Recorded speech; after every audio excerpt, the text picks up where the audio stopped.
Olá, meus amigos, muita paz, muita alegria, é com muita satisfação que retomamos mais uma semana o estudo do livro Céu e Inferno, e hoje nós vamos trazer reflexão no capítulo 7. Então, muita alegria que os bons amigos possam nos inspirar, estar junto de nós, trazendo os esclarecimentos necessários, possamos estar amparados. Para que possamos lembrar e dar tempo do pessoal que está entrando, na semana passada, nós falamos no capítulo 6 sobre a doutrina das penas eternas. Nós trabalhamos ali um pouquinho sobre a origem, como surgiu, então, a doutrina das penas eternas. Nós trouxemos alguns argumentos sobre as penas eternas, mas também trouxemos as impossibilidades materiais de acreditarmos nelas. Também falamos um pouquinho da importância que ela teve ao seu tempo, na sua época, e nós fizemos a referência ao Velho Testamento, mostrando que mesmo o Velho Testamento já não defendia as penas eternas. E aí hoje nós chegamos, então, ao capítulo de estudo, capítulo 7, que vai trabalhar sobre as penas futuras. Nós vamos trazer agora Kardec, que trouxe várias crenças no encontro de hoje, no capítulo de hoje. Kardec vai justamente analisar a doutrina espírita, trabalhando as penas futuras segundo o Espiritismo. Então, aproveitar para mandar um beijo a todos que estão entrando aí, a todos os amigos que estão mandando mensagem. Então, hoje nós vamos trazer, são 3 tópicos que o capítulo aborda. Primeiro, ele vai trabalhar a questão da carne é fraca, trazendo ali o estudo fisiológico e moral. Depois, ele vai trabalhar um pouquinho o princípio da doutrina espírita sobre as penas futuras, ou seja, as penas depois da morte, como que a doutrina espírita entende o pós-morte, e ele vai trazer, por último, um terceiro item, justamente a questão do Código Penal da vida futura. Talvez um dos itens mais importantes do livro, talvez um dos itens mais importantes da doutrina como um todo, porque nos traz o esclarecimento como compreender a vida, como compreender de fato as leis que regem a vida, tanto material como espiritual. E é justamente esse o foco central de hoje.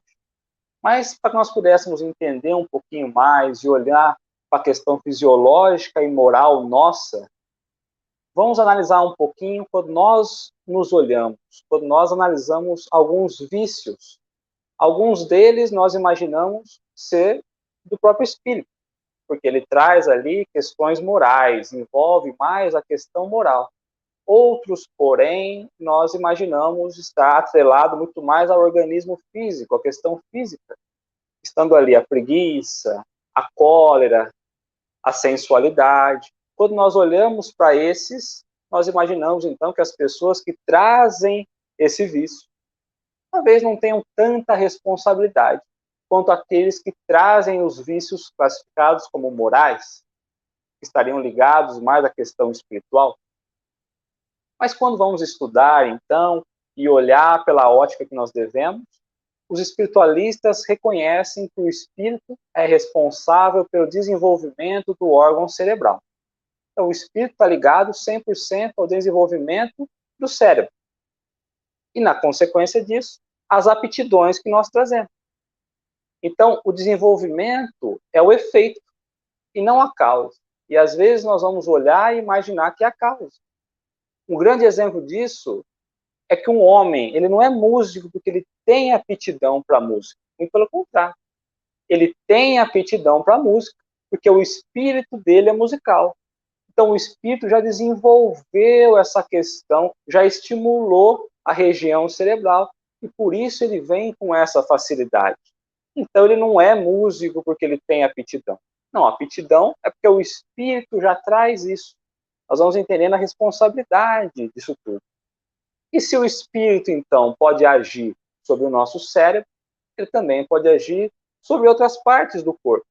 Então, podemos dizer que o espírito é o próprio artesão do nosso corpo. Que o espírito modela o nosso corpo de acordo com as nossas necessidades, com as nossas tendências. Se nós hoje temos esse corpo, é porque nós, espírito, estamos vindo modelando de acordo com as nossas necessidades. Se nós não estamos felizes, é preciso talvez trazer uma outra necessidade, mudar, não é? Então, o corpo, ele é o espelho do espírito. Da maneira como o espírito se imagina necessário, ele vai modelando o corpo. Então, nós podemos trazer que a consequência natural desse princípio é que o espírito pode alterar, sim, o comportamento do nosso corpo. O espírito pode alterar, sim, o comportamento do nosso corpo. É por isso que quando nós olhamos ali um prato de comida, muitas vezes a nossa boca começa a salivar, mas de outras pessoas não. Porque não é o corpo que está produzindo isso, é o próprio espírito através do pensamento. Ele vai emanando, então, e age no corpo, sobre o órgão do paladar.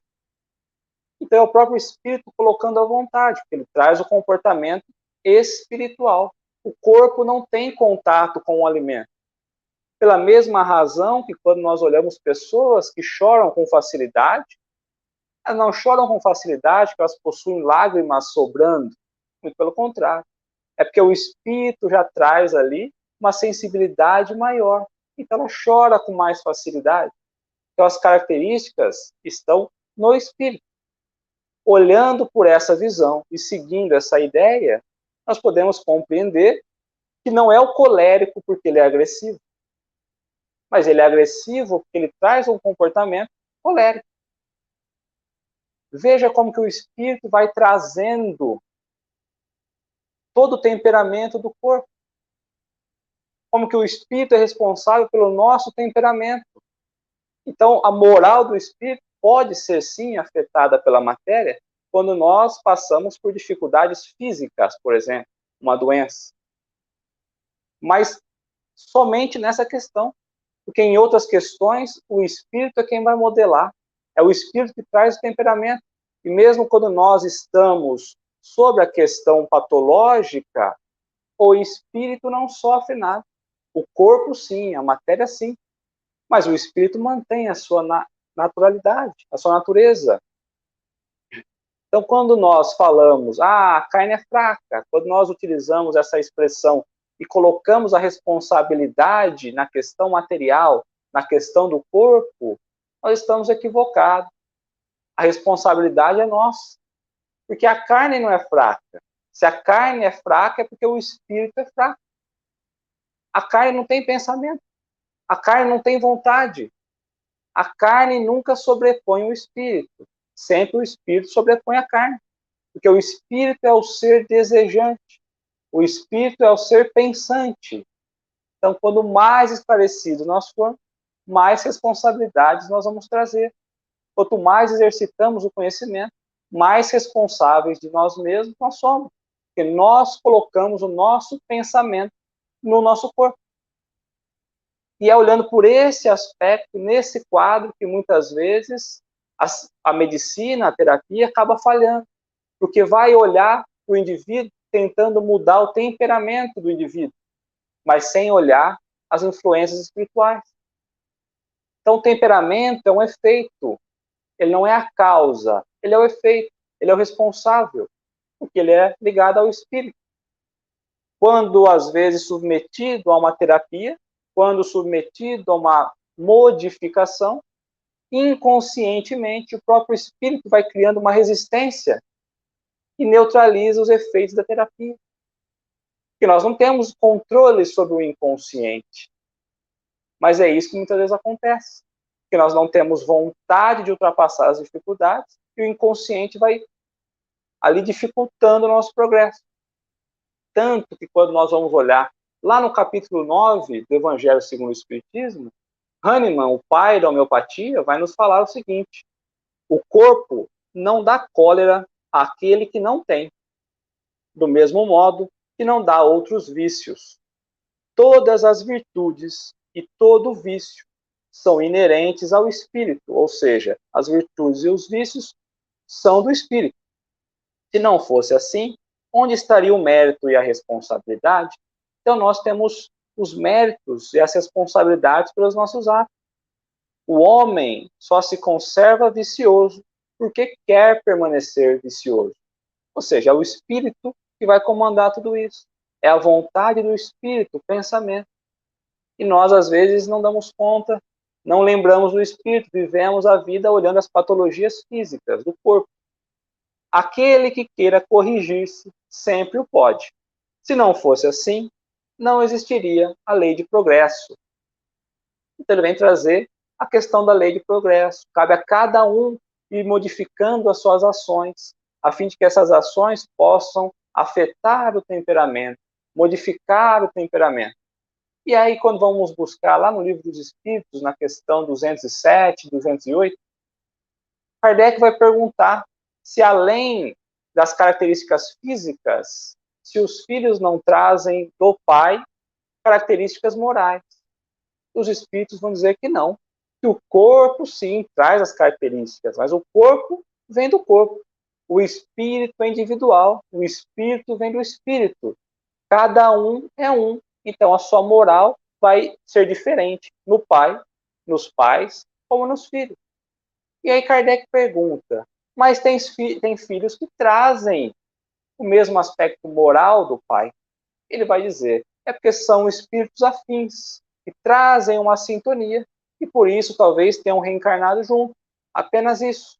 E cabe aos pais apenas o compromisso, como missão, de trazer o espírito do filho para o caminho do bem.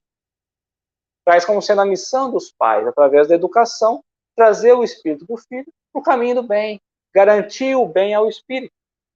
Mas que o temperamento, que a moral é do espírito, não é do pai. E aí, quando nós vamos olhar lá na Revista Espírita, em março de 1869, Kardec traz uma matéria justamente com o nome A Carne é Fraca. E ele vai trazer, como é curioso, o materialismo falar da necessidade de elevar a dignidade do homem. Mas na contramão disso, ele condena o corpo, como se o corpo fosse uma carne podre, como se não tivesse importância nenhuma o corpo. Como assim é? Mas como ele pode querer dignificar o homem e, ao mesmo tempo, o homem como matéria, materialismo, e, ao mesmo tempo, condenar o corpo? Então, uma coisa não estaria em sintonia uma com a outra. Ou nós vamos imaginar o corpo como sendo o principal, ou o espírito. Mas se o espírito for o principal, não podemos defender o materialismo. Senão nós vamos imaginar que todos nós somos bonecos, não é verdade? E não é isso. Então, como princípio da doutrina espírita, olhando as penas futuras, Kardec vem se posicionar como trazendo o espiritismo como sendo uma teoria não concebida, não pré-concebida. Então ele não traz nenhuma informação de outras doutrinas. Não vem uma coisa já formada. Não, Kardec vem livre para isso, para codificar essa doutrina. Então não seria substituir um sistema já existente por outro sistema. Não é isso que a doutrina espírita propõe com a sua chegada, com a sua codificação.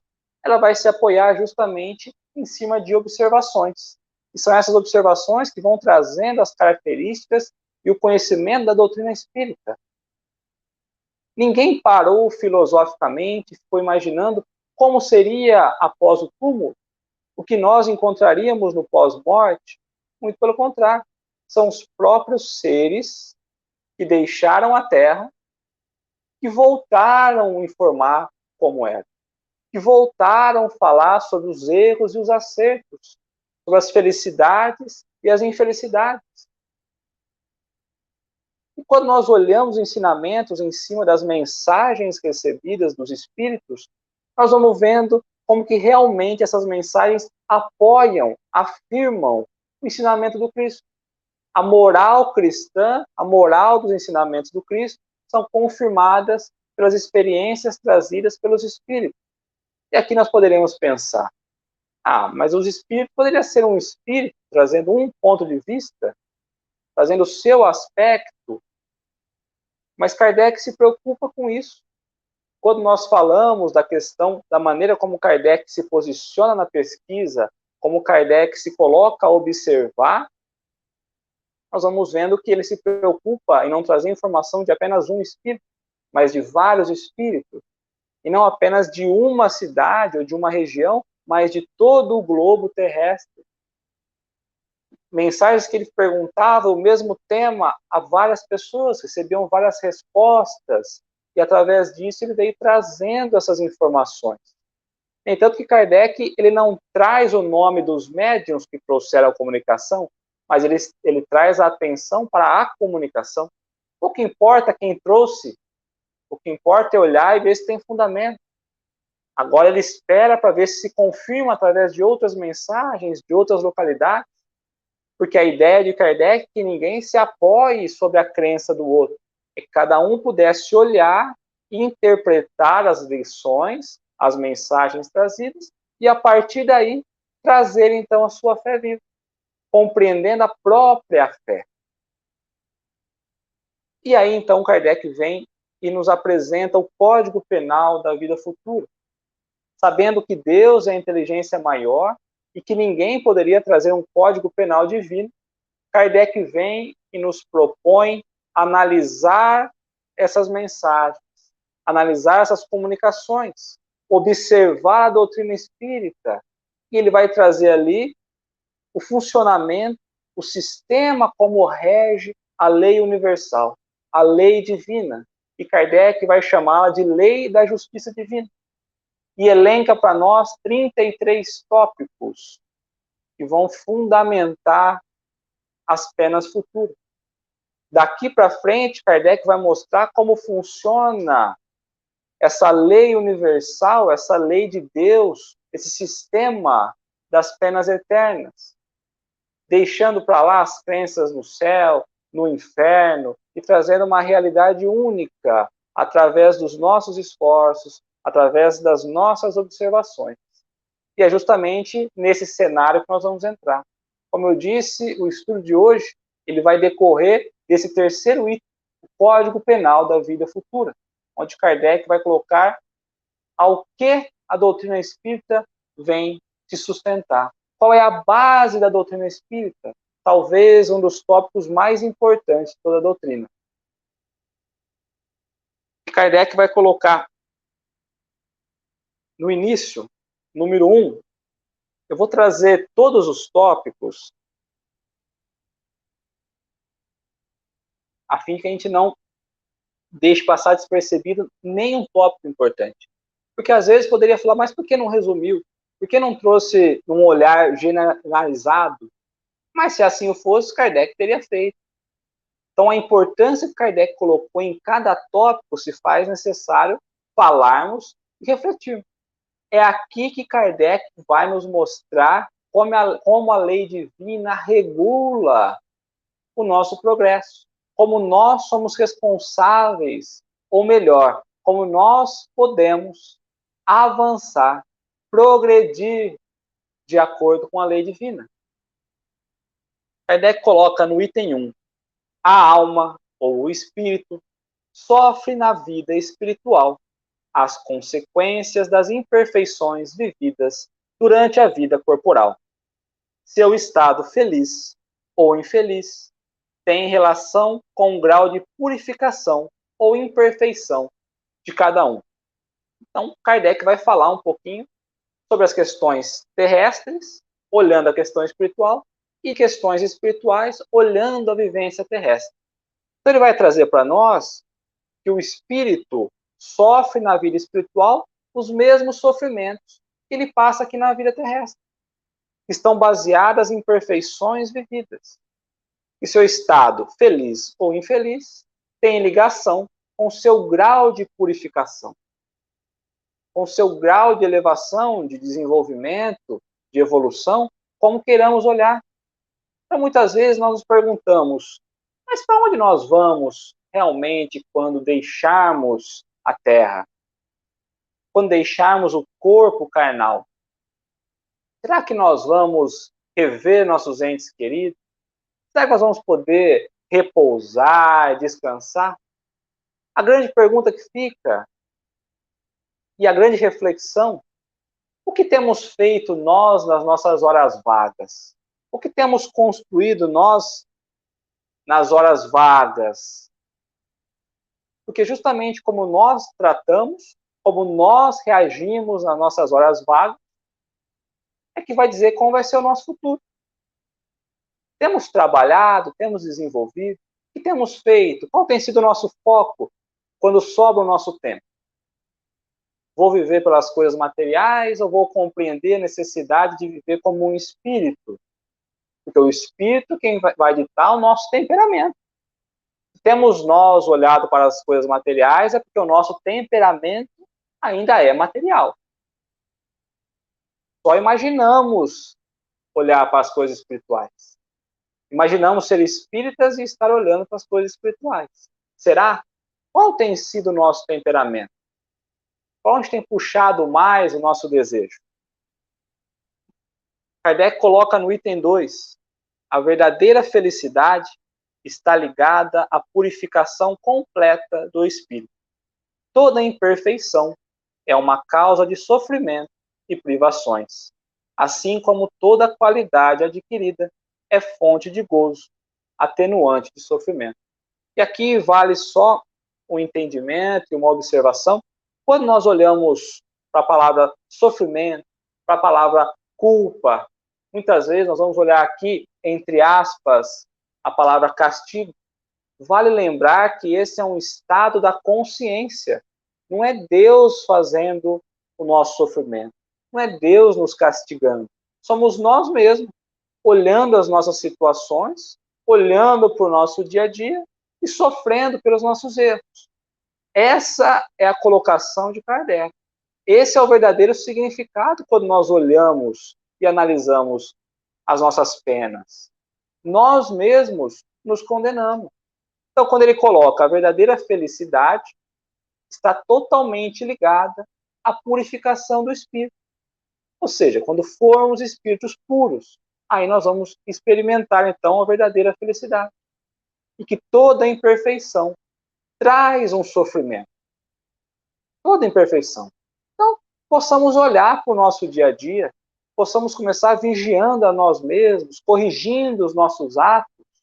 Muitas vezes olhamos no outro, aquilo que desagrada em nós, possamos olhar para nós também e ver o que nós podemos mudar, aceitar um pouco mais o outro, ao invés de darmos conselhos, possamos agir muito mais, ao invés de falarmos palavras, possamos trazer ali condutas melhores, possamos ser o exemplo, o espelho, não é isso? Então, a verdadeira felicidade está ligada à nossa purificação. Se temos buscado alcançar a felicidade, precisamos nos purificar. Não há imperfeição da alma que não traga consequência, e nenhuma boa qualidade que não seja a fonte de gozo. Então, não há imperfeição que não traga ali alguma consequência. Mas também, tudo que nós fizermos de bom vai trazer boas qualidades, vai trazer boas consequências. Então, qualquer coisa, por menor que seja, boa ou má, vai trazer as suas consequências, boas ou más, todas. A soma das penas é proporcional às imperfeições, como o gozo corresponde à soma das qualidades. Então, aqui nós vamos ter um balanço. Aqui nós vamos começar a entender um pouquinho. Porque aqueles que têm 10 penas, aqueles que cometeram 10 equívocos, vão sofrer ou vão ter que reparar sobre 10 penas, sobre 10 equívocos. E aquele que só cometeu 3, ele tem que reparar só 3. Sofrimento aqui, quando falarmos, vale lembrar na questão da necessidade de reparo. Porque senão nós vamos imaginar que a vida também é puro sofrimento. Embora seja, mas de outra maneira. Sofremos pela nossa postura moral inferior. E Kardec vem trazer um exemplo. É como na Terra. Quando nós olhamos uma pessoa doente, se ela tem 2 ou 3 doenças, ela vai sofrer muito mais do que aquela que tem uma só, ou aquela que não tem nenhuma doença. Então é preciso olharmos mesmo a cada momento que nós temos as oportunidades de corrigir, ou melhor, as oportunidades de não errar. Porque todas as nossas faltas, assim como os nossos acertos, são somados. É uma balança. Se eu cometi 10 falhas, eu terei que reparar as 10 falhas. E toda tarefa, todo reparo adiado, ela vem com juro. Eu tenho que pagar depois. Então, toda atitude negativa, ela vai ter que ser reparada no futuro. É os juros de amanhã, não é isso? Quem gosta de pagar juros? Item 4. Em virtude da lei do progresso, toda alma, tendo a possibilidade de adquirir o bem que lhe falta, e se desfaz do mal, segundo os seus esforços e sua vontade. Deus não repudia nenhum de seus filhos, recebe-os à maneira que atingem a perfeição, deixando a cada um segundo as suas obras. Aqui ele vai trazer e fazer ligação justamente à lei do progresso, que toda alma tem capacidade de buscar a perfeição, que é a perfeição relativa, que não é a perfeição de Deus. Então, a todos nós, pela lei do progresso, nós conseguiremos alcançar a perfeição.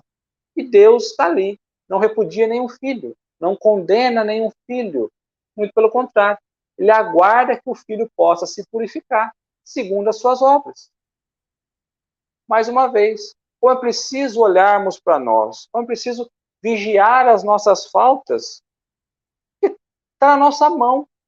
Deus está nos aguardando, mas depende das nossas boas ações, do nosso movimento no bem para buscarmos ou alcançarmos estar junto de Deus. No quinto, estando o sofrimento ligado à imperfeição e o gozo à perfeição, a alma carrega em si seu próprio castigo ou prêmio. Então, estando o sofrimento ligado à imperfeição e o gozo à perfeição, a alegria à perfeição, sofrimento e o gozo carrega em si próprio, ou seja, está em nós mesmos, o castigo ou o prêmio. Nós carregamos isso, está na nossa consciência. Não há um lugar circunscrito, não há um céu, não há um inferno, como nós já olhamos e já estudamos. Não, está dentro de nós essa consciência. O inferno está em todo lugar onde haja alma sofredora, como o céu está onde haja almas felizes. E aí, quando nós olhamos para essa palavra castigo ou prêmio, castigo entre aspas, nós podemos lembrar de tudo que nós recebemos gratuitamente de Deus. Paremos para pensar. O corpo, a energia vital, a terra fecunda para que pudéssemos plantar, o ar, a água, a família, o lar, o sentimento. Tudo recebemos gratuitamente, mecanicamente, encarnação por encarnação. E Deus só espera que nós nos aprimoremos.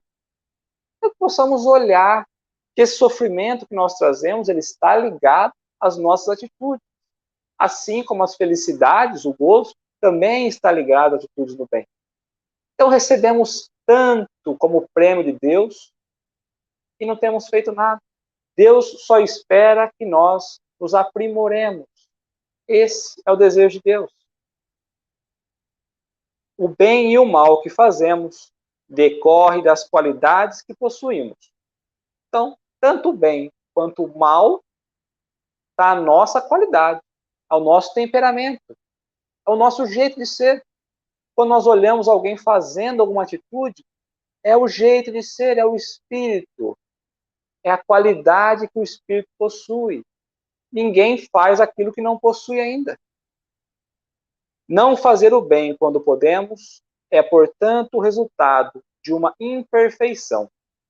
Se toda imperfeição traz sofrimento, o espírito sofre não só pelo mal que fez, mas também pelo bem que deixou de fazer. E aqui nós vamos trazer, né? A doutrina fala muito isso. Se nós não fizermos o mal, não quer dizer que estamos fazendo bem. O não fazer o mal é uma obrigação. Mas se nós já podemos fazer o bem e não fazemos, nós estamos cometendo uma falta. Porque se nós temos a qualidade boa, nós temos condição de fazer. Se nós não o fizermos, é porque ainda somos maus. Trazemos dentro de nós. Às vezes nós imaginamos não ter praticado mal. Não, hoje eu passei um dia legal, passei um dia muito bom. Vale refletir. Será que a todo momento, todo instante, eu fiz o que eu poderia ter feito de melhor? Será que não faltou nenhum bem que eu poderia ter feito melhor e eu não fiz? Porque se essa atitude aconteceu, cometemos o mal. Tivemos a oportunidade de fazer o bem e fizemos o mal. Ah, eu poderia ter ajudado aquela pessoa, mas ela é muito chata. Ah, ela me irrita muito, não vou fazer não. Ela que se vire. Bom, eu poderia ter feito, poderia ter ajudado, cometi o mal. Não fiz, cometi o mal. Lembremos que hoje o outro se apresenta como o outro. Talvez o outro tenha caído. Talvez o outro hoje esteja errando e precise da nossa ajuda. Mas amanhã nós não sabemos quem vai precisar de ajuda. Pela lei divina, ninguém sabe quem cai no dia de amanhã, quem tropeça no dia de amanhã. Então, possamos olhar para as oportunidades divinas que acontecem na nossa vida, que aparecem em nossa vida, e possamos ali fazer o nosso papel, fazer o bem que nos espera. O espírito sofre pelo mal que fez, de maneira que, sendo a sua atenção constantemente dirigida para as consequências desse mal, melhor compreende os seus inconvenientes e trata de corrigir-se. Então, quando o espírito sofre pelo mal que ele cometeu, então ele vai trazer ali o sofrimento relativo ao mal, ao equívoco, justamente para que ele possa viver esse período e corrigir. Nossa, o que eu fiz, o que eu estou passando hoje é por esse erro que eu fiz. Quando nós paramos para observar, nós vamos compreendendo um pouquinho que os nossos sofrimentos acarretaram sofrimentos semelhantes, sofrimentos aparentes no passado. Então é justamente nessas dificuldades que nós olhamos e falamos, bom, aqui eu não vou errar de novo. Eu estou vendo o quanto que eu estou sofrendo, o quanto que isso me trouxe de prejuízo. Por isso que o espírito que faz o mal, ele vai viver um pouquinho a sua atenção voltada para as consequências desse mal, para que ele possa corrigir esse erro. Sendo infinita a justiça de Deus, tanto o bem quanto o mal são considerados, não havendo uma só ação que não tenha consequência. Mesmo para os mais perversos, um só bom movimento constitui começo de progresso. Aqui nós já falamos que tanto o bem quanto o mal, ele faz parte, ele vem para a soma de um todo. E todo o mal feito, ele traz consequências ruins, e todo o bem realizado traz consequências boas. E às vezes nós olhamos para uma pessoa ruim, uma pessoa perversa, imaginamos, essa pessoa não traz nada de bom. Mas qualquer atitude, porque a vida nos coloca situações para mostrarmos que estamos aprendendo, estamos estimulando virtudes que nós não tínhamos. Então, qualquer situação no bem mostra ali que nós estamos começando um progresso. Às vezes nós queremos que a pessoa faça grandes transformações, mas não. Se ela pode fazer um movimento que seja para o bem, já está válido. Comecemos pelas obras pequenas, pelas atitudes pequenas. Nós falamos tanto, possamos olhar para as pessoas e trazer as coisas boas que ela tem. Olhar as coisas boas, deixa as coisas ruins, as coisas perversas de lado. O que aquela pessoa fez de bom? Ali já trouxe o começo de um progresso. Veja só, por mais mal que essa pessoa tenha feito, a primeira atitude boa que ela faz, às vezes um carinho que ela faz ao filho, um amor verdadeiro, já representa um progresso. Nós não sabemos como era o passado, nós não sabemos quais eram os temperamentos anteriores, como que esse espírito se portava em outras encarnações, e como nós também nos portávamos em outras encarnações. Toda falta cometida, todo mal realizado é uma dívida contraída, que deve ser paga. Se não for em uma existência, será em outra, porque todas as existências são solidárias umas às outras. Aquele que as quita na existência presente não terá de pagar outra vez. Então aqui ele já faz uma ligação, Kardec faz uma ligação entre o plano material, encarnado e desencarnado. Toda falta que nós cometemos, todo o mal que nós realizamos, é uma dívida contraída. Então, se nós não pagarmos aqui, nós vamos pagar numa próxima existência. Não tem escapatória. Às vezes nós falamos, deixa para a próxima, mas a próxima vai chegar. E aí vai somando, e vai somando, e vai somando. Quando nós olhamos, estamos nós diante de tantos obstáculos e tantas dificuldades e falamos, será que está certo? Mas quantas vezes temos fugido, temos contraído as nossas dívidas e não temos pago? E toda conta que nós pagamos, ela está quitada. Ela não vai para a próxima existência. Então, se nós trouxemos as nossas contas a pagar, é porque nós não quitamos na encarnação anterior. Então, lembremos da humildade quando nós formos olhar isso, né? Porque a humildade, ela pode ser a nossa nota de quitação. Ela pode ser a nossa... Quando nós tivermos a humildade de olhar e falar, errei, vou corrigir. Ela pode ser a nossa nota de quitação. Ela pode quitar os nossos débitos. E nós somos orgulhosos.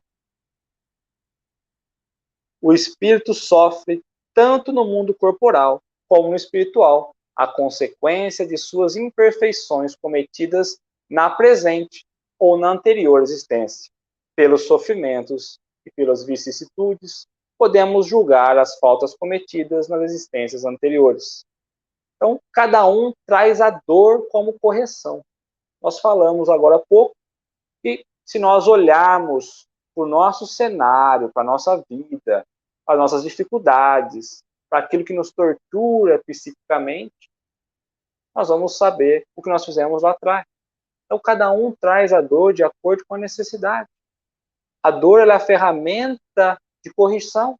A dor é justamente a ferramenta que nos leva a olhar aos nossos erros e corrigir.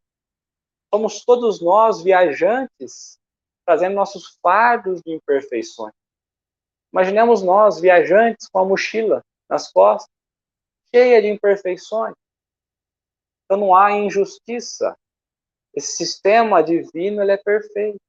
Nós estamos pagando aqui, nós estamos aqui na Terra, porque nós temos as nossas imperfeições ainda. Amanhã é um novo dia. Então, vamos olhar para hoje. Vamos entender como nós estamos hoje. A expiação varia segundo a natureza e gravidade da falta, podendo, portanto, a mesma falta determinar expiações diversas conforme as circunstâncias, atenuando ou agravando o que foi cometido. Então, aqui ele vai trazer que as expiações trazem suas variações, que vai depender muito das faltas. Como que as faltas foram cometidas? Não é? Então, quando nós olhamos, vai trazer essas variações de acordo com a gravidade pelo qual nós erramos. Às vezes, nós cometemos um erro muito leve, e às vezes cometemos erros pesados. Então, cada uma vai trazer ali a sua natureza, de acordo com a falta que nós cometemos. É a nossa consciência olhando para as nossas falhas, olhando para os nossos equívocos. Né? Então, quando nós olhamos ali para a Terra como sendo a nossa educandário, né, como sendo a nossa escola, o aluno aplicado ele vai passar por competência, mas o aluno que tem se portado de uma forma equivocada, ele é convidado a repetir de ano, não é? Até que ele possa aprender, bem aplicar, e aí ele passa de ano então. Não há regra absoluta, nem uniforme, quanto à natureza e duração do sofrimento. A única lei geral é que toda falta terá punição e toda boa ação terá recompensa segundo o teu valor. Então aqui ele vai trazer que não há uma regra geral, não existe uma regra que vai trazer quanto tempo vai durar o sofrimento. Não tem isso. Não existe um quadro onde está escrito, você cometeu tal equívoco, tanto tempo, tantas encarnações. Não, isso não existe. Ele está ligado justamente, como ele fala, ao valor que você aplica às coisas boas. Então, possamos refletir. Às vezes, vamos fornecer um alimento àquele que necessita. Será que só o alimento basta? Não compensa, além do alimento material, eu fornecer o alimento espiritual, o alimento do evangelho, do conselho, do consolo? Quando eu vou entregar um cobertor àquele necessitado, ao invés de eu comprar um cobertor, talvez não seria mais viável colocar mais valor e eu mesmo vou produzir isso? Às vezes a gente acha que isso está errado, equivocado, mas não.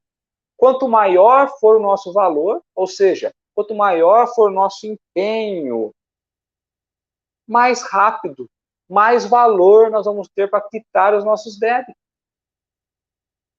E às vezes as pessoas que estão recebendo isso não estão ali à toa, são companheiros de outras vivências. Então, quando nós olhamos para isso, todo bem praticado, quanto mais sacrifício tem, quanto mais vontade se é colocada em praticar o bem, mais tem o seu valor. É preciso olhar para isso e buscamos, às vezes, pelas coisas mais fáceis, comprar, buscar, entregar.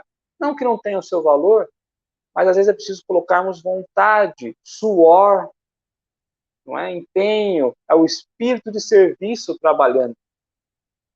A duração do sofrimento depende da melhoria do espírito culpado.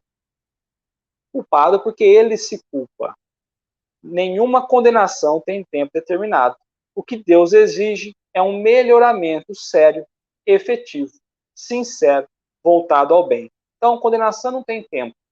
O que Deus espera é que realmente, né, a gente possa melhorar. Mas não é melhorar um pouquinho, é verdadeiramente. Deus nos conhece no íntimo, no interior. Então, Ele sabe quando nós estamos praticando uma melhora séria, não é? Sincera, efetiva. O espírito é o próprio árbitro do seu próprio destino. Ou seja, o espírito é quem vai determinar quanto tempo vai sofrer. Está nas nossas mãos, nas nossas ações, nas nossas atitudes. O sofrimento dura enquanto o mal durar. A sua intensidade diminui à medida que o mal perde força. Então, se nós ainda trazemos o mal, nós ainda vamos trazer esse sofrimento. Mas se nós vamos nos afastando do mal, vai diminuindo. O mal vai perdendo a força. Vale lembrar que primeiro a gente comete a falta e depois a gente recebe, então, a corrigenda. Então, se nós estamos passando por uma correção hoje, é porque nós cometemos falta lá atrás. Veja que Deus nos dá a oportunidade de acertar e errar. Se errarmos, vamos corrigir. É igual um filho que acaba brincando e bagunça. Ele fala, olha, estava legal a brincadeira, mas bagunçou, arruma, organiza, faça, cumpra o que é o correto. Manter organizado, fazer o bem, não é verdade? Dependendo da melhoria do espírito, a duração do sofrimento. O culpado que jamais melhora sofre sempre. A pena é eterna. Então aqui é o seguinte: se o espírito não busca melhorar-se, se o espírito não busca aperfeiçoar-se, corrigir os seus erros, ele vai achar que ele está sofrendo sempre. Ele vai achar que a pena é eterna. Mas não é que a pena é eterna. É que ele toda vez vem errando, toda vez vem cometendo os equívocos. Então não tem como ele imaginar que a pena não é eterna. Na cabeça dele, ele traz aquele erro tantas vezes que ele acha que é eterno. Mas não é eterno. Às vezes ele cometeu um ato no início da vida, na flor da idade, e ele carrega as consequências. Mas por quê? Porque ele não olha para isso e corrige enquanto é tempo. Ele vai levando, então ele acha que o sofrimento é eterno. Mas nós só sofremos enquanto não melhoramos. Se melhoramos, como espírito, deixamos de sofrer, deixamos de passar por algumas provas, por algumas situações, por algumas expiações, podemos passar por outras, podemos avançar. Uma condição inerente ao espírito inferior é não ver a situação e crer que sofrerão sempre. É para eles um sofrimento que lhes parece ser eterno. Aqui, quando nós vamos olhar nas reuniões mediúnicas, Então veja que ora Kardec coloca a situação desencarnado, encarnado, mas mostrando que é a condição do espírito, que independe estar encarnado ou desencarnado. O espírito aqui, como eu trouxe em reuniões mediúnicas, quando você vai conversar com o espírito, ele fala que ele estava certo, que o outro é que errou com ele. E aí, quando nós convidamos a olhar por outros prismas, por outros ângulos, ele vê que não, que ele realmente estava errado. Às vezes o erro começou dele. Então, quando nós não vemos, quando a gente não vê a situação de erro, a gente não vê que o erro é nosso, nós imaginamos estar injusto a situação pela qual nós estamos passando. Então, como é preciso desligarmos do mal, abrirmos mão do mal, olhar para um prisma melhor, compreender que somos nós, às vezes, os nossos próprios pesos, nossas próprias dificuldades. Aí, quando desencarnamos, nós somos convidados a olhar ali pelo balanço das nossas responsabilidades, por aquilo que nós cometemos. E muitas vezes nós nos cansamos, repetimos tanto, encarnamos, vivemos, erramos o mesmo mais uma vez, cometemos as mesmas faltas, desencarnamos, e vamos ver que temos errado infinitamente. Aí chega uma hora que nós nos cansamos de errar, nos cansamos das nossas próprias obsessões e falamos, vamos seguir, vamos corrigir, todos nós, porque olhamos sempre pelo mesmo ângulo, e às vezes é preciso olhar outros ângulos. Nos sentimos sempre injustiçados, às vezes somos nós os culpados realmente. O arrependimento é o primeiro passo para o aperfeiçoamento, mas sozinho não basta. Então não basta se arrepender. É preciso expiação e reparação. Então, só se arrepender não basta. É preciso passar pela expiação e conseguir fazer a reparação. Tem um porquê. O arrependimento fornece esperança e prepara as vias da reabilitação, mas somente a reparação pode anular o efeito, destruindo a causa. O perdão seria uma graça e não uma anulação. Então vejamos, às vezes nós cometemos um equívoco e a pessoa nos perdoa e nós achamos que liquidou por aí. Não, é preciso reparar. O perdão é uma graça recebida, mas não foi quitado o nosso erro. Veja como que é complicado, como devemos tomar cuidado na maneira como nos posicionamos, como realizamos o dia a dia, porque a pessoa nos perdoa e nós achamos, tá tudo certo. Não, é preciso reparar. Como eu reparo o mal? Com o bem. E às vezes nós deixamos passar. E depois falamos, nossa, mas esses erros são meus? Sim, trouxemos nós nas nossas encarnações, enquanto ainda na matéria. O arrependimento acontece por toda parte e em qualquer tempo.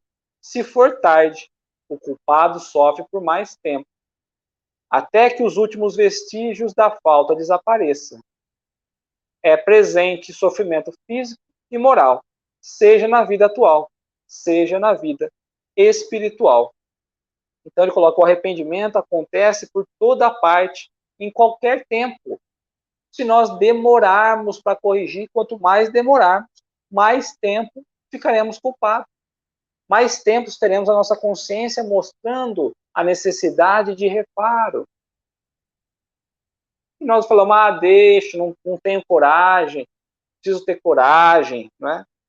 Então, quando nós olhamos para uma situação, nós somos capazes de fazer melhor do que aquilo, nós somos capazes de corrigir. Então, quando nós olhamos as provas de hoje, as tentações de hoje, vamos avaliar os erros que nós temos que corrigir, as oportunidades que chegam até nós. Muitas vezes a corrigenda é o começo. Se nós reencarnamos, é porque recomeçamos. Então, que possamos corrigir nessa aquilo que temos deixado passar por tanto tempo. Os espíritos imperfeitos são excluídos. Kardec vem trazendo, como que é a questão da pena futura, como que é a relação da lei divina, da lei natural, da justiça divina, Os espíritos imperfeitos são excluídos dos mundos felizes. cuja harmonia perturbariam. Então, os espíritos imperfeitos, às vezes não, são deslocados de mundos. Sabemos nós que há diversos mundos, há muitas moradas na casa do meu pai. Então, os imperfeitos, eles são tirados dos mundos felizes, a fim de que eles não perturbem os espíritos felizes. E que até eles mesmos não sofram essa perturbação, porque a felicidade ainda não é inerente, ainda não é permitido, não é possível compreender a felicidade, irrita, tira a desarmonia dos imperfeitos, e isso incomoda, não é? Ficam nos mundos inferiores, purificando-se das imperfeições, até que mereçam a encarnação em mundos mais adiantados, moralmente e materialmente. Como falamos, os mundos também evoluem fisicamente e moralmente. Então, quando nós nos purificamos, quando nós progredimos, nós temos a possibilidade de habitar outros mundos. É a lei do progresso. Um lugar de sofrimento é, sem dúvida, em um mundo de expiação, habitados por espíritos imperfeitos que buscam reparar o mal. Então, quando nós olhamos, estamos nós nesse mundo de expiação e prova, nesse mundo de reparação, porque somos nós espíritos imperfeitos. Buscamos reparar o mal. Estamos tentando reparar o mal. Mas quando as oportunidades surgem, nós preferimos perder essas oportunidades. As oportunidades passam perdidas, batidas, e nós não fazemos o que temos que fazer. Não cumprimos o que deveríamos fazer. E aí vamos buscar novas experiências a fim de poder progredir. As oportunidades aparecem, nós passamos por elas. Mais uma vez, deixamos elas perdidas. Voltamos nós, mais uma vez, através da reencarnação. Essa é a ciranda que temos nós realizado, né? Como o espírito tem sempre o livre-arbítrio, o progresso, por vezes, se mostra lento pelas escolhas do mal. Então, todos nós estamos dentro do livre-arbítrio. Podemos fazer o que nós bem entendemos, o que nós escolhemos fazer. Mas, como estamos nós dentro do livre-arbítrio, temos nós o livre-arbítrio, às vezes demoramos para progredir, justamente pelas escolhas más que nós fazemos, pelas escolhas ruins que nós fazemos. Por isso que demoramos tanto para progredir. Nesse estado, pode persistir anos e séculos, vindo por fim o momento em que se modifica pelo sofrimento, reconhecendo o poder superior que o domina. Então, quando nós olhamos, estamos passando anos ou séculos, nós sabemos que são séculos e séculos, a fim de que possamos escolher um caminho melhor, a fim de que possamos trazer virtudes melhores. Então, demoramos séculos e séculos, encarnações e encarnações, e o nosso progresso vai demorando, vai ficando lento, justamente pelas escolhas equivocadas. Qualquer que seja a inferioridade e perversidade dos espíritos, Deus jamais os abandona. Todos possuem seus anjos da guarda, seus guias protetores, e por eles velam. Essa interferência sempre acontece ocultamente e de modo a não haver pressão. Então, Deus não desampara nenhum filho. Todos os espíritos trazem um guia protetor, que muitas vezes conhecemos como sendo o anjo da guarda. Então, todos nós, mesmo os mais equivocados, trazem um guia de proteção que nos ajuda, nos orienta. Mas, como ele coloca, a interferência desses guias, o bom pensamento dirigido por esses guias, acontece de forma oculta, sem pressão. E se fosse por pressão, precisa mudar, precisa corrigir. Será que conseguiríamos? Como seria ter um coach ali a todo momento, um personal trainer, né, nos estimulando a todo momento, um Emmanuel nos cutucando ali, olha, errou aqui, corrige ali. Né? Nós sabemos que não foi isso que Emmanuel fez, mas nós trazemos essa imagem, né, dele ali com o Chico sério. Chico dava uma escapadinha, e Chico que era um espírito evoluído. Imaginemos nós, não é? Mas sem pressão, porque o espírito deve progredir por impulso próprio. tem que vir dele, da vontade dele. E às vezes pensamos nossos guias protetores e esquecemos que nós temos anjos encarnados, nós temos nossos guias protetores encarnados, muitas vezes disfarçados no papel de pai e de mãe, que vai conservar ali o nosso berço, dos nossos amigos, nossos irmãos, nossos professores que nos trouxeram os esclarecimentos. Quantos meios temos nós de receber auxílio que temos recebido, mas não temos dado o valor, não temos compreendido e continuamos no caminho do mal. Às vezes falamos, mas eu não tive a oportunidade de conhecer o caminho do bem. Não, eu não tive ajuda, eu não tive auxílio. Não mesmo? Será que não? Temos dado o valor exato para as pessoas que estão à nossa volta, para a nossa família, para o nosso berço? Temos dado valor, temos olhado como sendo a oportunidade de progresso que temos tido encarnação em encarnação? A responsabilidade das faltas é pessoal. Então, é individual. As responsabilidades por cada falta é pessoal. Ninguém sofre pelo erro do outro, salvo se a eles deu origem, a não ser que estimulou o outro a cometer uma falta, não é? Salvo se a ele deu origem, quer provocando-os pelo exemplo, quer não os impedindo quando poderia fazê-lo. Assim o suicida sofre, mas aquele que por maldade impele ou de cometê-lo, ou seja, aquele que estimula o suicídio, aquele que impede de cometer quando sabia, sofre uma pena maior ainda. Então, o suicida, ele vai trazer o exemplo do suicida. O suicida vai pagar, mas se nós estimularmos ou se nós não impedirmos, a nossa pena é maior ainda. Nós temos discernimento do que é certo, do que é errado, temos condição de ajudar, temos condição de evitar. Se não evitarmos, cometemos um erro. A nossa pena é maior ainda. Então é preciso saber semear o bem, cooperar para o bem. Qual tem sido a nossa semeadura? O que temos cooperado com Deus, cooperado com o bem? Qual tem sido a nossa missão como cristão, como espírito? E aqui não estamos falando de espiritismo, né? Estamos falando de temperamento, de noção. A diversidade de sofrimentos estão ligadas à inferioridade dos espíritos, cujas consequências são mais ou menos idênticas. Então, há várias diversidades no sofrimento que cada um traz. Cada um entende, sofre de uma maneira. Cada um sofre aquilo que errou de uma maneira. Talvez para mim seja mais fácil, para o outro mais difícil. Talvez, ao contrário, para mim seja tão penoso e para o outro seja tão tranquilo, não é? Mas estão sempre ligados à inferioridade do espírito, cujas consequências são mais ou menos idênticas. Então, as consequências são mais ou menos iguais, mas cada um sente de uma forma.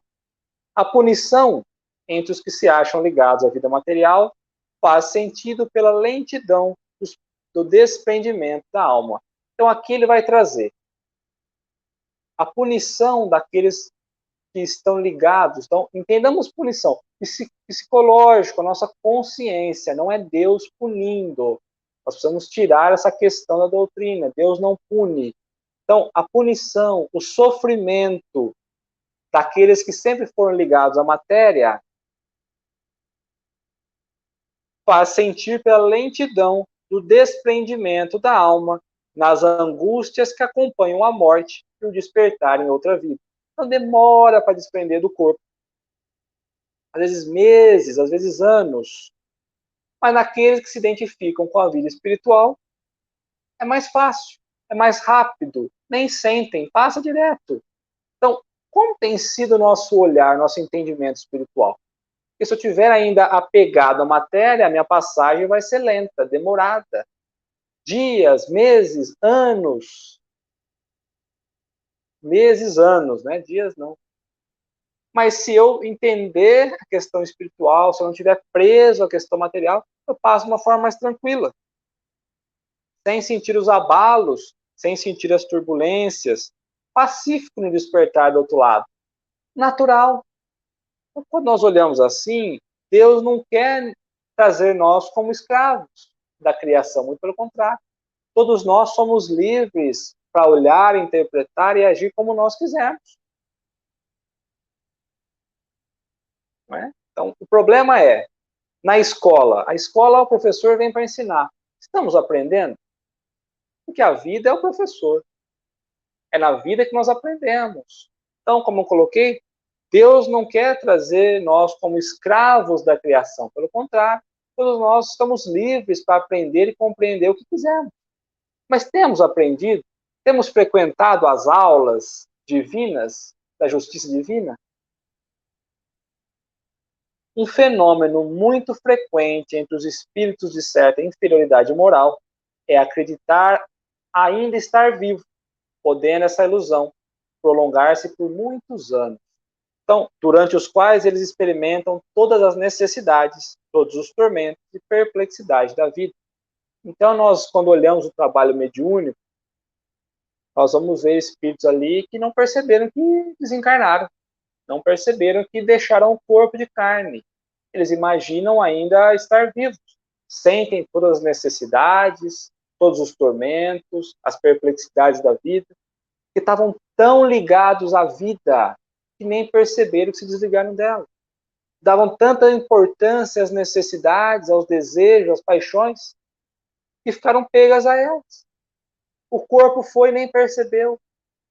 Depois é um trabalho hercúleo de conseguir convencer esse espírito que ele morreu, que ele partiu, que o corpo ficou, mas que o espírito é imortal. Então, os trabalhos mediúnicos nos mostram esses exemplos e nos colocam a refletir todo momento. Quando vamos nós com o trabalho mediúnico, vamos estimular a mediunidade ou vamos aprender? Porque nós espíritas precisamos olhar para a mediunidade como sendo ferramenta de aprimoramento. É através dela que eu consigo trazer os exemplos. Porque Deus não abandona ninguém, mas é nós que levamos as nossas paixões para outros lados. Depois da morte, até que se redima no campo individual, ou seja, no seu próprio campo íntimo, o criminoso.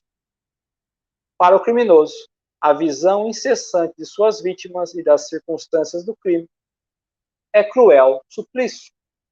Então, Kardec vem trazendo o bem proceder também. Né?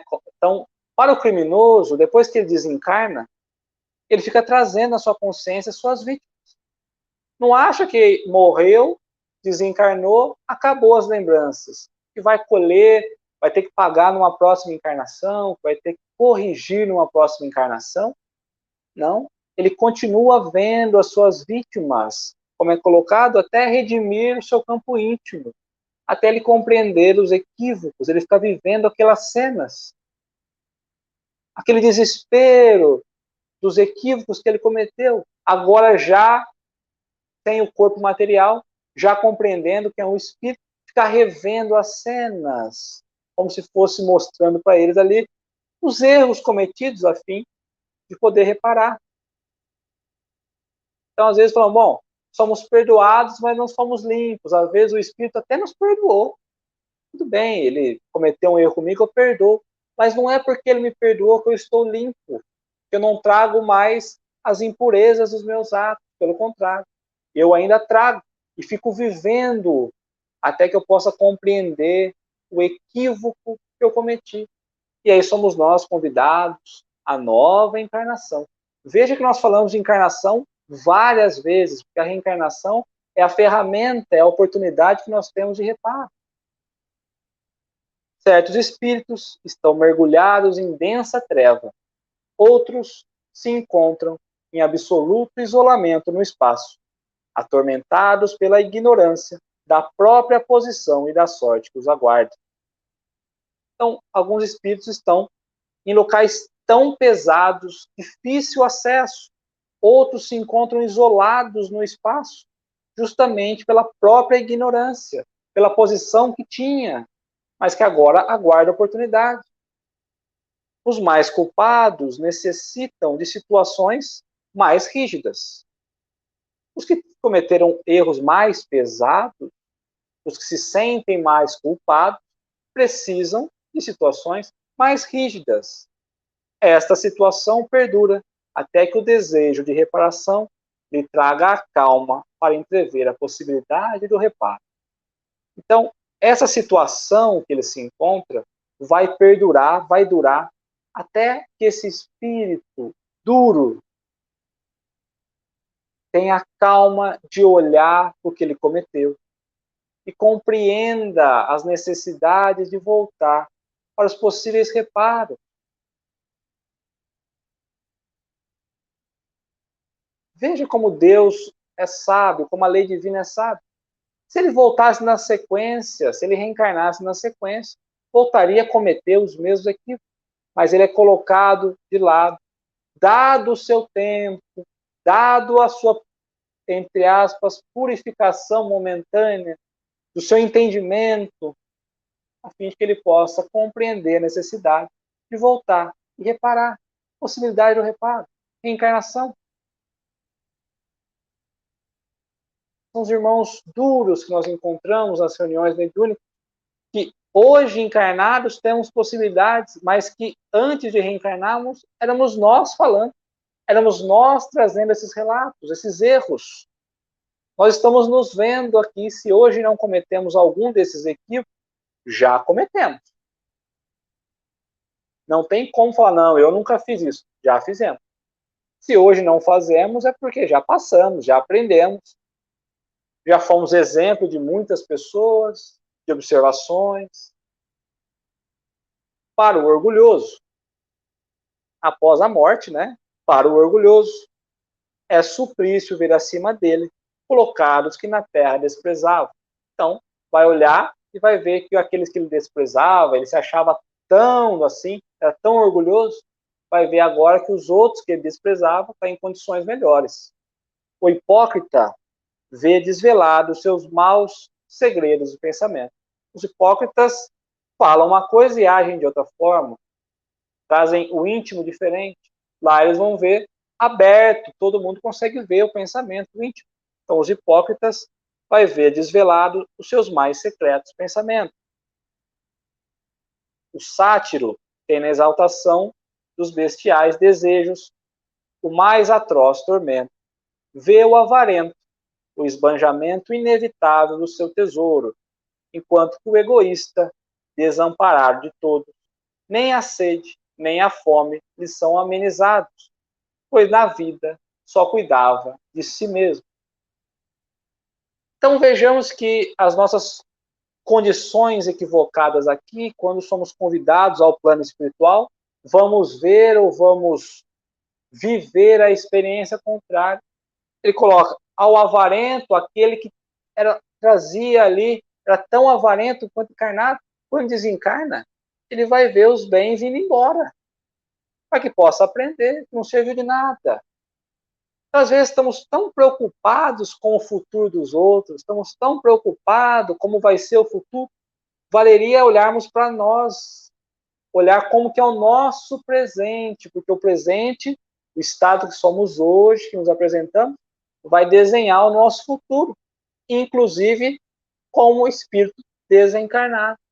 Não sabemos quando vamos deixar a questão material, o corpo material, e voltaremos à pátria espiritual. Olhemos para nós. Deixemos os outros, a preocupação que temos com o outro, porque é melhor olharmos para nós, porque senão vamos colher justamente aquilo que mais temos de equívoco, de erro. O único meio de evitar ou atenuar as consequências futuras de uma falta está no reparo, desfazendo-a no presente, ou seja, se eu quero evitar ou diminuir as faltas, as consequências das faltas, é preciso reparar agora. É preciso desfazer agora, no presente, ou seja, hoje. Quanto mais demorarmos na reparação de uma falta, mais penosa e rigorosa serão as consequências do futuro. Então, se nós demorarmos mais tempo, mais rigorosa será. Como já foi colocado, vamos aproveitar. Vamos entender que, às vezes, o remédio é amargo, mas nos traz a corrigenda. É preciso reparar enquanto é cedo ainda, porque depois vai dificultando, ficando mais difícil. Então, possamos olhar para situações, nos desculpar, porque às vezes é preciso olhar que nós somos os verdadeiros culpados. Nós trazemos os males do outro.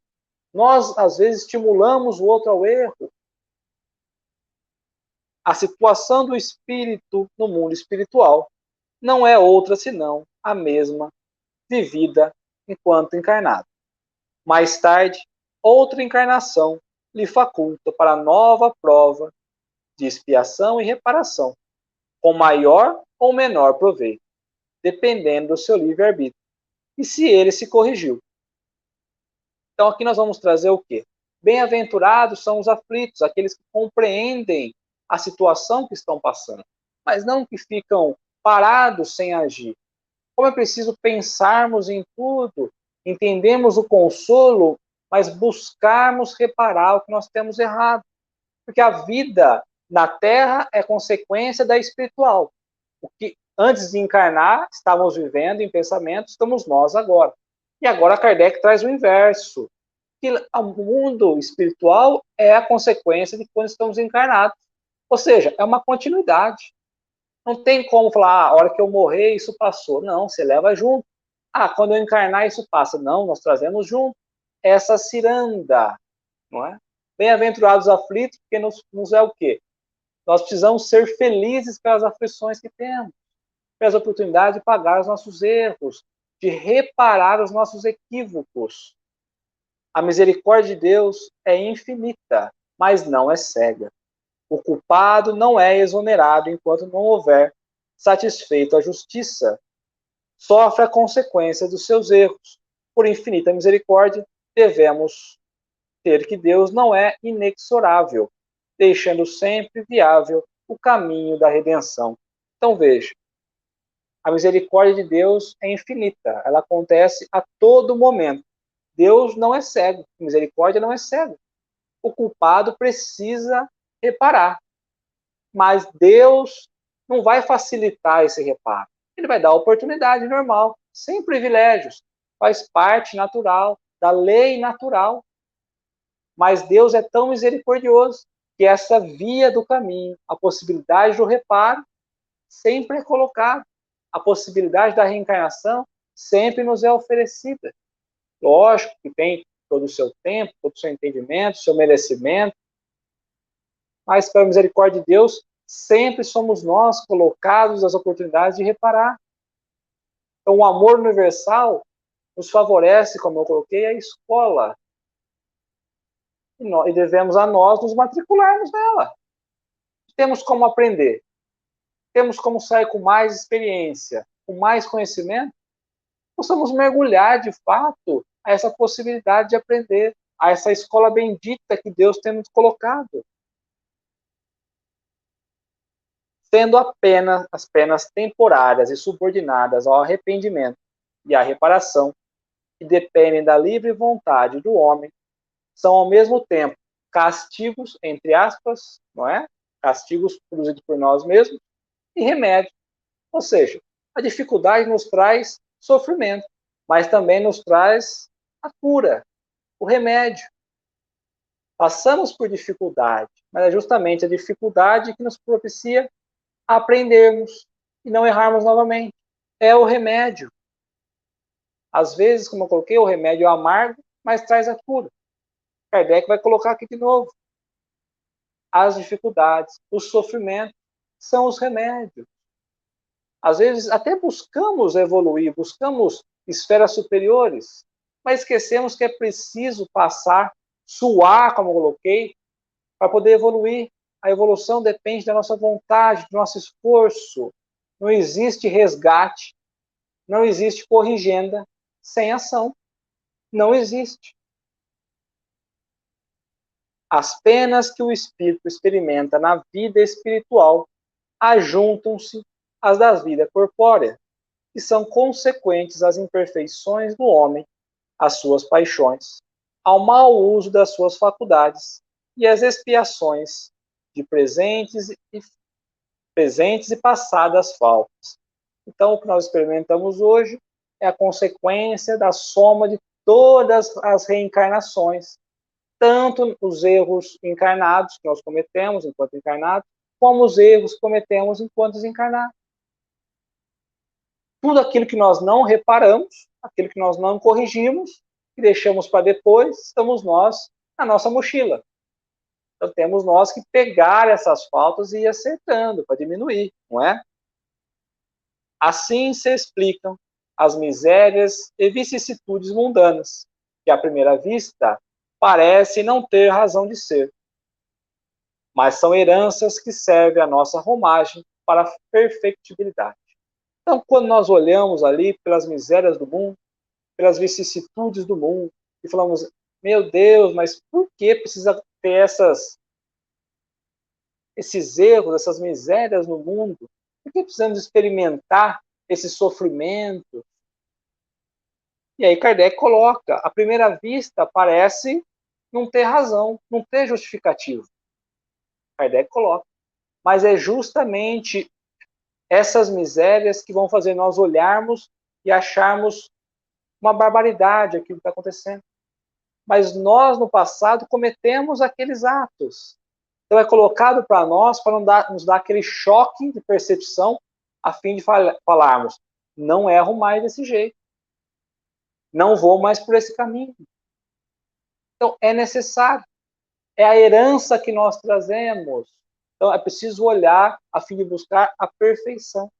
Quando nós olhamos para esses quadros que nos apresentam como terríveis, lembremos que lá atrás éramos nós realizando esses erros, esses equívocos.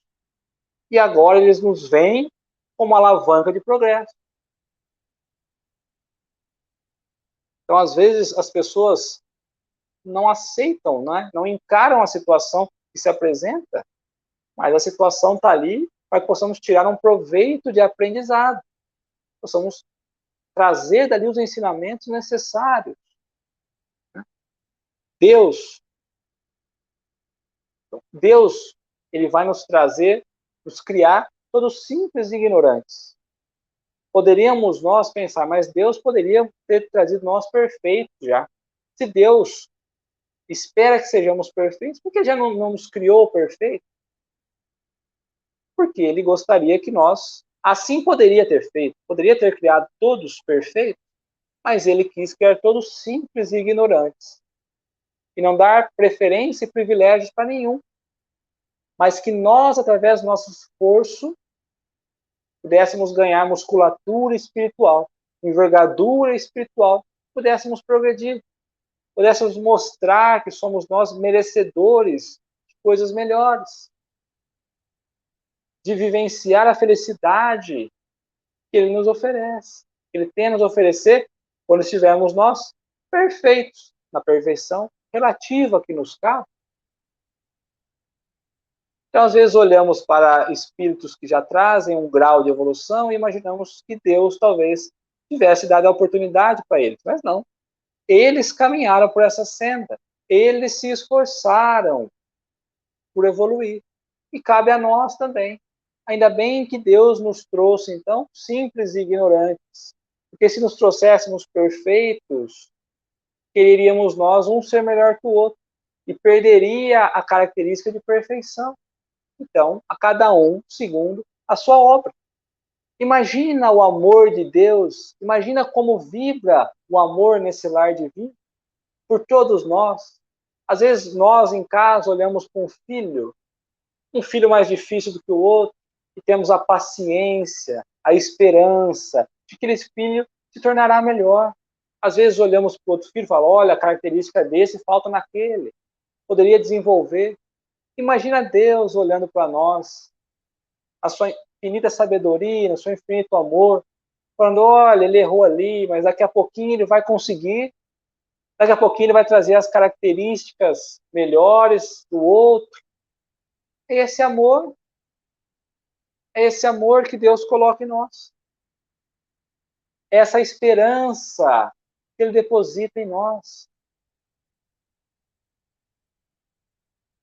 E nós estamos chegando ao final já, pessoal. Acabou sendo um pouco mais extenso, porque o capítulo é muito extenso. E eu acabei, inclusive, reduzindo ainda algumas passagens, algumas falas que Kardec colocou, porque senão ficaríamos nós aqui muito tempo. E aí eu trago, então, do Livro dos Espíritos, na questão 874, Kardec vai colocar. Por que para alguns espíritos a justiça é vista de uma forma e para outros eles entendem a justiça de uma outra forma?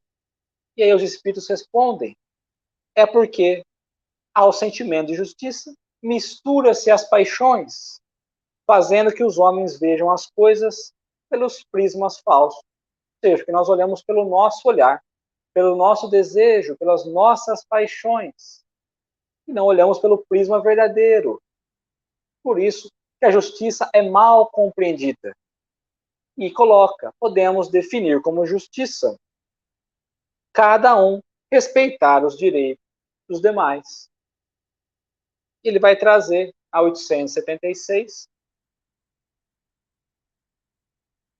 posto de lado o direito da lei humana, ou seja, a justiça humana, colocar de lado, qual é a base da justiça divina? E aí ele vai trazer o Cristo nos falando. Disse o Cristo, queira cada um para o outro o que queira para si mesmo. No coração do homem imprimiu Deus a regra da verdadeira justiça, fazendo que cada um deseje ver respeitado os seus direitos. Então, eu vejo no outro, eu respeito no outro aquilo que eu quero que respeite em mim, na incerteza de como deva proceder com o seu semelhante, em dada circunstância, trate o homem de saber como gostaria de ser tratado. O guia mais seguro da nossa consciência, o guia mais seguro do que a nossa própria consciência, não lhe poderia Deus a verdade. Então ele coloca que a nossa consciência, Jesus nos colocando nessa condição de invertermos a nossa posição com o nosso irmão, isso nos traz a base do que é justiça. Quando eu vou cometer algo contra o outro e penso, será que isso é justo? Eu vou inverter a posição. E se o outro cometer comigo é justo? Aí eu já sei o que é justiça. Então, Deus nos deu a consciência para compreender o que é justiça.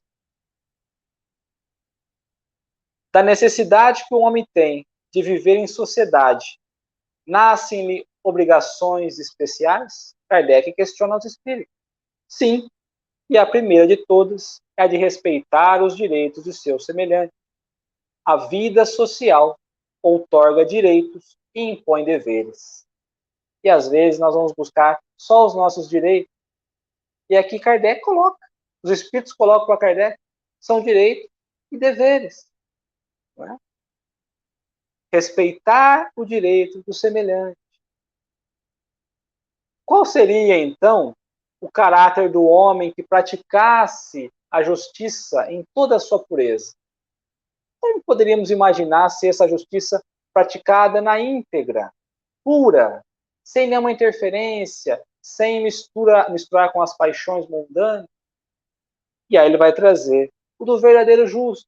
Aquele que traz a justiça pura é o verdadeiro justo, a exemplo de Jesus. Então ele vai trazer Jesus como sendo a pessoa mais justa, que praticou a maior justiça. Porquanto praticaria também o amor do próximo e a caridade, sem os quais não há verdadeira justiça. Então, aqui ele já vai trazer a necessidade da caridade, como sendo a verdadeira justiça, o amor ao próximo. Então, ele vai fechando já esse entendimento, primeiro com as posturas que nós precisamos ter, entendendo o mecanismo e a ferramenta que nos espera nessa questão de encarne e desencarne, mundo espiritual, nós aqui encarnados no mundo corporal, como deve ser o nosso proceder, quais serão as nossas consequências. E aí ele vem trazendo, como Jesus sendo o modelo dessa justiça, ou seja, a perfectibilidade que ele espera de nós, primeiro, é que sejamos como Jesus, modelo e guia. É isso que ele nos fala quando olhamos o livro dos Espíritos, essa justiça. E Kardec traz o céu e o inferno e nós ligamos com o livro dos Espíritos, mostrando que a justiça verdadeira é aquela praticada pelo Cristo.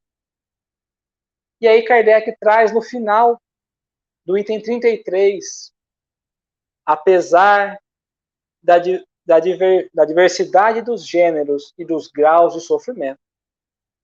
O Código Penal da vida futura pode se resumir em 3 princípios. Então, Kardec nos trouxe até aqui, trouxe Jesus como nosso modelo e falou tudo isso que nós falamos, podemos resumir em 3 princípios, considerando a diversidade dos gêneros e os graus do sofrimento, considerando as nossas dificuldades do dia a dia. São 3 princípios, sendo eles: o sofrimento está vinculado sempre à imperfeição do espírito, à nossa imperfeição, e não da carne, e não da matéria. O sofrimento está vinculado à imperfeição. 2. Toda imperfeição e toda falta traz o seu próprio sofrimento, por sua consequência natural e inevitável. Então, toda imperfeição que nós cometemos, todas as nossas faltas, vai trazer um sofrimento próprio. Se errarmos, temos que pagar. O que fizermos de errado, temos que corrigir. É a corrigenda. É lei natural. É natural isso. 3. Todo homem pode libertar-se das imperfeições pela vontade. Pode igualmente anular os males e assegurar a futura felicidade. Então, ele vem trazer que todos os homens podem se libertar das imperfeições pela vontade. A vontade está no espírito. Vamos voltar lá no começo. As ações é do espírito, não é do corpo. Todo homem pode libertar-se das imperfeições pela vontade. Pode igualmente anular os males e assegurar a futura felicidade. Tal é a lei da justiça divina, a cada um segundo as suas obras. Então ele vai colocar que nós somos responsáveis pelo nosso progresso, pela nossa evolução, através das nossas obras. Cada um segundo as suas obras. No céu, como na terra, a única chave capaz de aniquilar o sofrimento é o verdadeiro amor que nós praticamos. Chegamos, então, ao fim desse capítulo, como é importante entender o verdadeiro amor, entender a necessidade de caminharmos no bem. Esses são os princípios da doutrina, são essas as experimentações que Kardec trouxe através dos espíritos que ele analisava. E é esse o convite que ele nos faz, a olhar o dia a dia nosso e trazer dentro dos nossos sofrimentos que temos passado. Descobriremos nós as nossas faltas. E no próximo estudo, na próxima semana, nós vamos falar sobre os anjos. Qual é a definição, qual é o entendimento de anjo, segundo a igreja. Depois nós vamos falar um pouquinho sobre a refutação dos anjos. Depois, qual é a percepção de anjos, segundo o Espiritismo. Agradeço muito pela compreensão, até pelo tempo estendido. Que tenhamos toda uma excelente semana, repleta de paz, amor e harmonia. Fiquem todos com Deus.